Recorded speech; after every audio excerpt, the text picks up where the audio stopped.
ভ্রমণ করতে কে না ভালোবাসেন, আর যদি তা হয় স্বল্প খরচে তাহলে তো কথাই নেই। তো এমন একটি ভিডিও নিয়ে চলে এসেছি আজকে আপনাদের সামনে। তো আজকে আমরা যাচ্ছি পঞ্চগড় জেলায়, এবং পঞ্চগড় জেলায় একদিনে কোন কোন স্পটগুলো দেখলে ভালো হবে এই সকল কিছুই তুলে ধরবো আপনাদের সামনে। তো চলুন আর কথা না বাড়িয়ে আজকের এই ভিডিওটি শুরু করে দিই। আমাদের যাত্রাটা শুরু হয় দিনাজপুর রেল স্টেশন থেকে।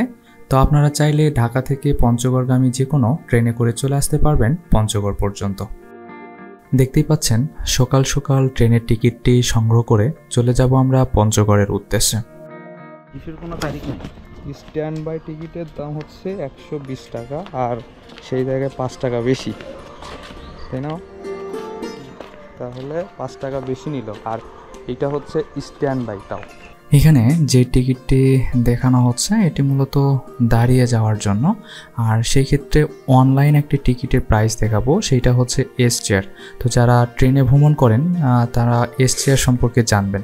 তো এই এস চেয়ার এবং স্ট্যান্ড বাই টিকিটের মূল্য একই। তো এখানে বাংলাদেশ রেলওয়ের সিন্ডিকেট বলবো নাকি ভুল বলবো বিষয়টা অবগত না। তো চলুন সামনে এগোনো যাক।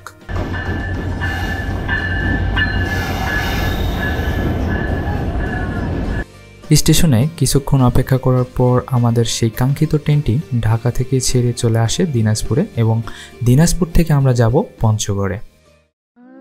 ট্রেনে উঠে বাইরের পরিবেশকে উপভোগ করতে করতে চলছি সামনের দিকে। সত্যিই প্রাকৃতিক সৌন্দর্য মনোমুগ্ধকর এবং মনকে ছুঁয়ে যাওয়ার মতো। তো চাইলে ট্রেন ভ্রমণে আপনারাও বেরিয়ে পড়তে পারেন।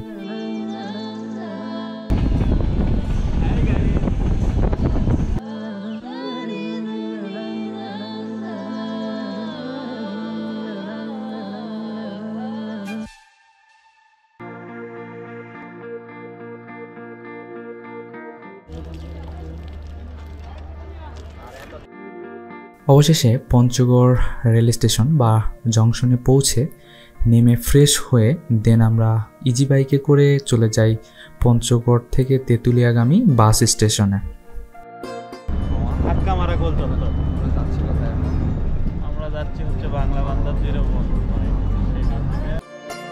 আমরা বাসে করে পঞ্চগড় থেকে রওনা দিয়েছি তেঁতুলিয়ার উদ্দেশ্যে। তেঁতুলিয়া থেকে আমাদের প্রথম ডেস্টিনেশন হবে হচ্ছে বাংলাবান্ধা 0 পয়েন্ট।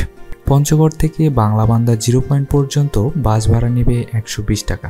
সেক্ষেত্রে সময় লাগবে 1 থেকে 1.5 ঘন্টা বা 2 ঘন্টার আশেপাশে।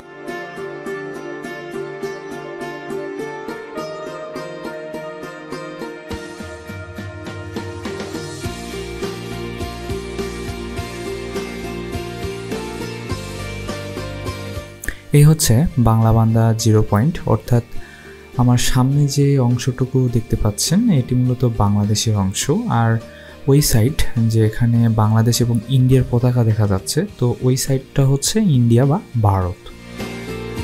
ঠিক আমার সামনে যে মানুষগুলো দেখতে পাচ্ছেন এনারা মূলত বাংলাদেশ থেকে ইন্ডিয়াতে ঢুকছেন পাসপোর্ট এবং ভিসার মাধ্যমে। আমরা বাংলাবান্ধা থেকে 400 টাকায় একটি ইজি বাইক রিজার্ভ করে নিই।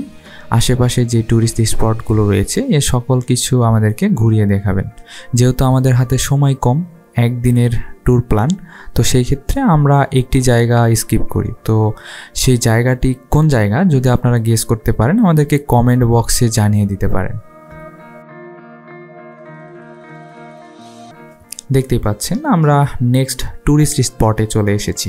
তো এখানে মূলত কয়েক রকমের চা পাওয়া যায়, যেটা বাংলাদেশের সিলেটের শ্রীমঙ্গলে পাওয়া যায় চায়ের স্বাদটা, এখানে ঠিক একই রকম চা পাওয়া যায়। পাশেই ছিল চা বাগান। যেহেতু বর্ডার সাইড এলাকা, ড্রোন ফ্লাই করতে একটু রিস্কি ফিল হয়, তো তবুও যতটুকু সম্ভব আপনাদেরকে দেখানোর চেষ্টা করব ড্রোন ফুটেজে।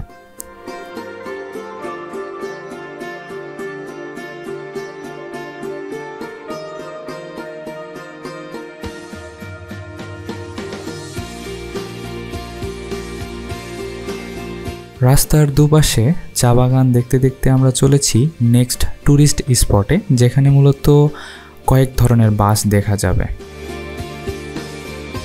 ঠিক আমার সামনে যে বাসটি দেখতে পাচ্ছেন এটি মূলত হলুদ কালার বাস। দেখতে অনেকটা পাকা বাসের মতো হলেও মূলত এই বাসটার কালারটাই এইরকম।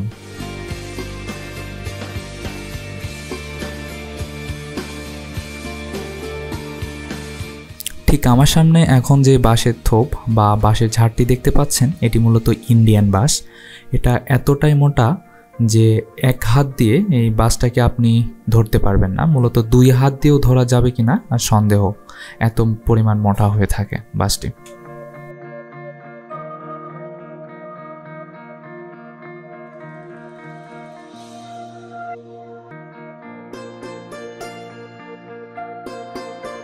আমরা পরবর্তী লোকেশন বা পরবর্তী স্পটে চলে এসেছি। এখান থেকে মূলত আপনার ভারতের সিকিমের ব্রিজটি দেখা যায়।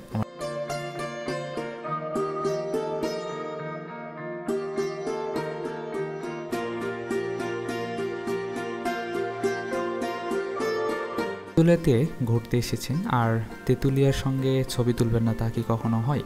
তো এখানে কিছু পিকচার ক্লিক করার পর আমরা চলে যাব ডাক বাংলোর দিকে।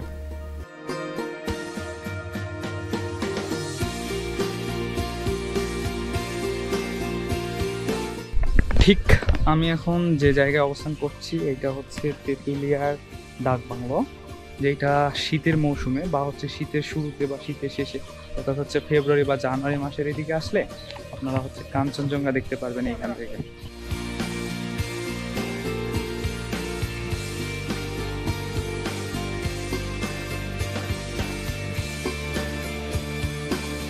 আজকের ভিডিও এই পর্যন্তই। যদি ভিডিওটি ভালো লাগে সেক্ষেত্রে ভিডিওটি লাইক, কমেন্ট এবং শেয়ার করে আমাদের পাশেই থাকবেন আর সাবস্ক্রাইব করতে ভুলবেন না। তো দেখা হচ্ছে পরবর্তী কোনো নতুন ভিডিওতে। এ পর্যন্ত ভালো থাকবেন।